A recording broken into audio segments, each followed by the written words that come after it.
Hi friends, हम nutrient का video बना रहे हैं। तो देखिए, ये न्यूट्रिएंट इतना बड़ा विषय है कि इसको कई पार्ट में करना पड़ेगा। तो पहले तो ये समझना ज़रूरी है कि पौधों की आवश्यकताएं क्या है, चाहे वो आप खेती में कर रहे हैं या हाइड्रोपोनिक में कर रहे हैं, चाहे गमले में कर रहे हैं। ठीक है, आवश्यकताएं तो लगभग सेम होती है सारे पौधों की।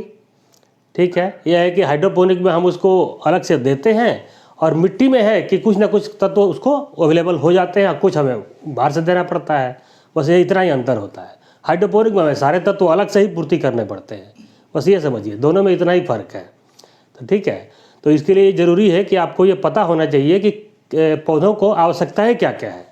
ठीक है, तभी आप कुछ आगे सोच पाएंगे कि हमें कौन कौन से तत्व की पूर्ति करनी है।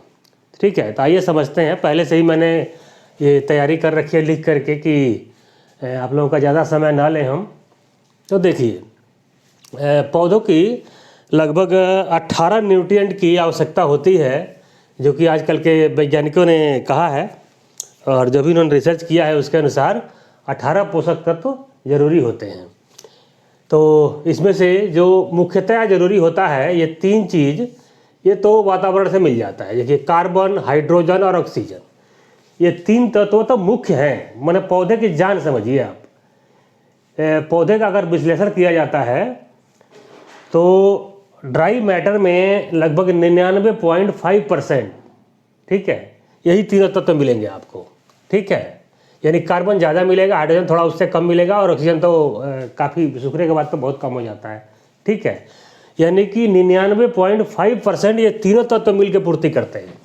अब इतने से ही आपको अनुमान लग गया होगा कि बाकी तो मात्रा फिर बहुत कम हो गई, बाकी आधा % में ही हम पूरे पोषक तत्व देते हैं। तो जी हाँ, ऐसे ही होता है।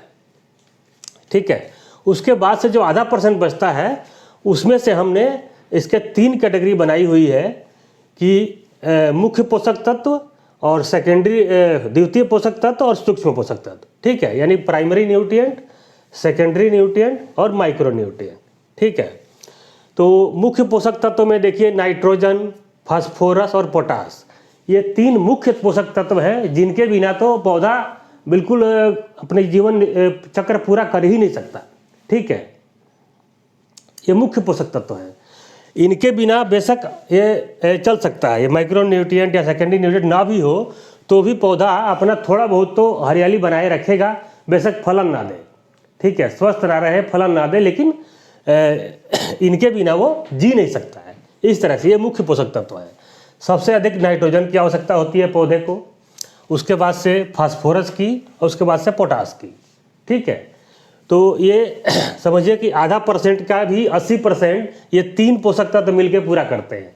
ठीक है, उसके बाद से आते हैं आपके द्वितीय पोषक तत्व। इसमें हो गया आपका मैग्नीशियम, कैल्शियम और सल्फर। इसकी भी आवश्यकता काफ़ी ज़्यादा अमाउंट में पौधों को पड़ती है, तो इसीलिए इसको सेकेंडरी न्यूट्रिएंट कहा जाता है और इनके बिना पौधा बिल्कुल भी सर्वाइव नहीं कर पाता। ठीक है, उसके बाद हमारे आ जाते हैं सूक्ष्म पोषक तत्व यानी माइक्रो न्यूट्रिएंट। इसमें आपका iron, zinc, boron, copper, manganese और मोलिब्डेनम आता है।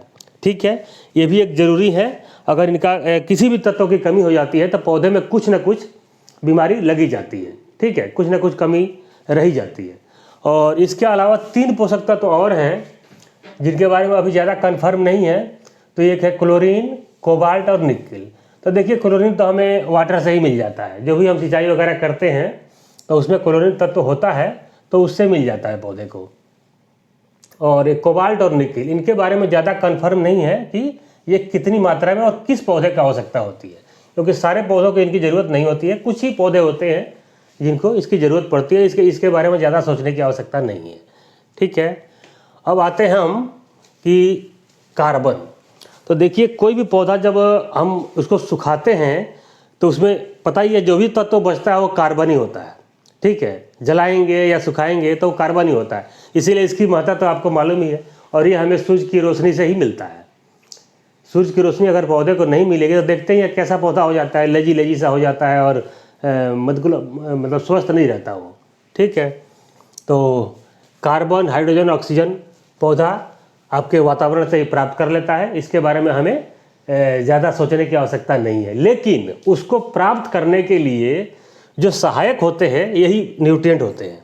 ठीक है, ये जो न्यूट्रिएंट हैं ये उसको सहायता करते हैं कार्बन को, हाइड्रोजन को और ऑक्सीजन को प्राप्त करने में।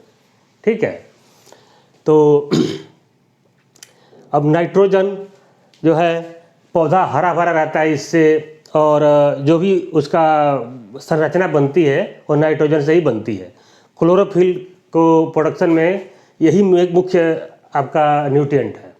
ठीक है, नाइट्रोजन के सहारे ही पौधा क्लोरोफिल बनाता है और हरा भरा रहता है। ठीक है, अगर पौधा थोड़ा बहुत पीला पड़ रहा है तो समझ जाइए कि आपकी नाइट्रोजन की कमी है।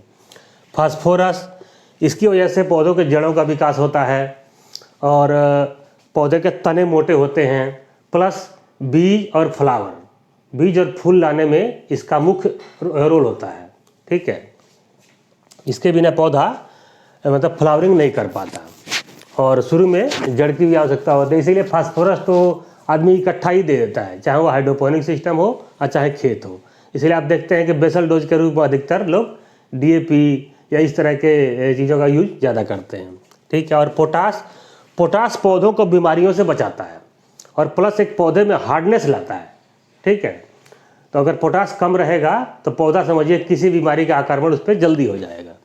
ठीक है, ऐसे ही मैग्नीशियम भी क्लोरोफिल प्रोडक्शन में सहायक होता है और प्लस ये न्यूट्रिएंट होते हैं इनको पौधों के अलग अलग अंगों में पहुंचाता है। ठीक है, और कैल्शियम का ये है कि बराबर डिस्ट्रीब्यूट करता है। जैसे खाना तो बन गया लेकिन उसको बांटने वाला आदमी भी तो चाहिए, तो उसी तरह का है कैल्शियम का काम। तो कैल्शियम इसके सारे अंगों में बराबर डिस्ट्रीब्यूशन करता है तो पौधा हमारा एक बराबर दिखता है। अगर इसकी कमी हो जाए तो पौधे का पत्तियां सिकुड़ जाती है और पौधा बौना टाइप का, गुच्छा टाइप का दिखने लगता है। ठीक है, तो ये भी एक जरूरी पोषक तत्व है। और सल्फर तो कई तरह से पौधों का मतलब पूरे शरीर में ही इसका काम है। ठीक है, और कैल्शियम के बारे में एक और चीज़ है कि ये जहाँ पर उपलब्ध रहता है वहीं रहता है, मतलब मूवेबल नहीं होता ये। तो अगर जहाँ भी जिस अंग में कमी होगी वही अंग इसका प्रभावित हो जाता है। और बाकी पोषक तो जैसे होते हैं नाइट्रोजन, फास्फोरस और पोटास, तो ये मूवेबल होते हैं। मतलब अगर पौधे के नए हिस्से में ग्रोथ टिप की तरफ अगर कमी आएगी तो ये पीछे से यानी पुरानी पत्तियों से नए पत्तों में ट्रांसफ़र हो जाता है। ठीक है, तो इनके लक्षण जो हैं अधिकतर पुरानी पत्तियों में ही दिखाई देते हैं। अब इनके लक्षण क्या हैं इसके बारे में अलग वीडियो बनाएंगे और उसका फोटो सहित आपको देंगे कि इसकी कमी से क्या क्या रोग, क्या क्या लक्षण प्रकट होते हैं पौधों में, क्योंकि ये ज़रूरी है। हाइड्रोपोनिक करने के लिए ये ज़रूरी है आपका। नहीं तो देखते ही ये लोग क्या कहते हैं कि सॉल्यूशन आप यूज कीजिए और 15 दिन या 20 दिन में उसको फेंक दीजिए, फिर से नया बनाइए। तो ऐसे ही करना पड़ेगा। अगर आपको मालूम रहेगा कि हमारे इसमें सॉल्यूशन में क्या चीज़ की कमी है तो आप उसकी एक अलग से पूर्ति करके और उस सॉल्यूशन का आप लंबा चला सकते हैं, आपको फेंकना नहीं पड़ेगा उसको। ठीक है, आपका नुकसान कम होगा। तो ये बाकी रहा सल्फर, तो सल्फर इसको पौधों को बीमारियों से बचाता है और पूरे शरीर में एक मेंटेनेंस का कार्य करता है पौधे का। ठीक है, तो एक फंगिसाइड के रूप में भी इसका यूज होता है, तो फंगस वगैरह से ही बचाता है ये पौधे को। बाकी रहा iron, zinc, boron, copper, manganese, molybdenum, इनके भी थोड़े थोड़े काम होते हैं पौधों के उसमें। आयरन का तो ऐसा होता है कि अगर कमी हो जाए तो नई पत्तियों में इसका रोग दिखाई देता है। नई पत्तियां बिल्कुल पीली और फिर सफ़ेद रंग की हो जाती है। ठीक है, तो और ऐसे ही जिंक की अगर कमी हो जाए तो वो भी नई पत्तियों में ही अधिकतर दिखाई देता है। लेकिन इसका लक्षण ये होता है कि पौधों की जो सिराएँ होती है वो तो हरी रहती है और बीच का हिस्सा जो है ना लंबाई में पीला होता है। ठीक है, और बोरान क्या काम करता है कि एक तो पौधे को स्वस्थ रखता है, दूसरा फलों के विकास में ये सहायक होता है। मतलब अगर बोरान का तत्व की कमी होगी तो फल आपके बहुत छोटे छोटे रह जाएंगे, दाने छोटे रह जाएंगे। और दानों को पुष्ट करने के लिए और बड़ा करने के लिए ये बोरान का महत्व होता है। ठीक है, कॉपर भी पौधे को बीमारी से बचाता है और इसकी कमी से पौधे की पत्तियां सिकुड़ जाती है और चमकीले रंग की हो जाती है। एक तो सिकुड़ेगी, दूसरी चमकीले रंग की हो जाएगी। ठीक है, और मैंगनीज, इसका भी पौधों के विकास में सहायक होता है। मोलिब्डेनम की आवश्यकता सारे पौधों को नहीं होती है, ये गोभी वगैरह टाइप के पौधों में इसकी ज़्यादा आवश्यकता होती है, कुछ मतलब फूल वगैरह बनने के लिए। ठीक है, तो ये है। बाकी इनके अलग अलग लक्षण क्या होते हैं इसके लिए तो अलग ही वीडियो बनाना पड़ेगा कि पौधों को हम देख करके कैसे पहचान सकें कि इसमें किस तत्व की कमी है। तो एक हाइड्रोपोनिक की हमने सीरीज शुरू कर दी है और न्यूट्रिएंट के बारे में लगातार आपको हम अपडेट करते रहेंगे, लगातार नई नई नॉलेज देते रहेंगे। और अगर आप लगातार देखते रहेंगे तो आप एक हाइड्रोपोनिक का मास्टर ज़रूर बन जाएंगे।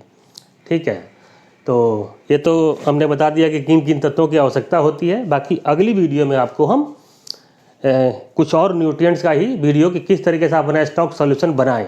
पहले वीडियो में तो हम आपको लोकल न्यूट्रिएंट से ही बनाना सिखाएंगे, जैसे यूरिया, डीएपी और पोटास वगैरह के सहारे हम कैसे हाइड्रोपोनिक कर रहे हैं। हम तो खैर उसी के सहारे कर रहे हैं, तो हम पहले उसी का वीडियो बनाएंगे। उसके बाद हम आपको एनपीके के सहारे बनाना सिखाएंगे। ठीक है फ्रेंड्स, ओके बाय, मिलते हैं अगले वीडियो में।